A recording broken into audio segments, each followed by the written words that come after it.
Hi, I'm Mike from WindowsLatest.com. The June 2025 Patch Tuesday update for Windows 11 24H2 is now rolling out. If you're on the latest version of Windows 11, you can grab this new update by heading to Settings, Windows Update. This update brings one of the best new features we've seen in a while, a redesigned Share UI. When you drag a file to the top edge of your desktop, a new tray pops up, letting you drop that file into apps like WhatsApp. It even works the other way around, from your desktop to the tray. You'll see about 4 apps by default, and they change based on how you usually share files. Another big change: you can now open Copilot with the Win+C shortcut on any PC. If your keyboard has a Copilot key, that works too.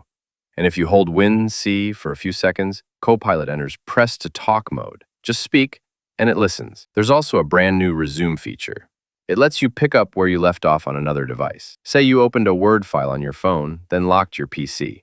When you unlock it, Windows will ask if you want to resume that file. It works across devices using OneDrive. And in our testing, it worked as long as the file was opened on your phone within the last 5 minutes. Microsoft is even testing ways to resume songs from apps, like Spotify, right where you paused them, on Android or PC. Thanks for watching.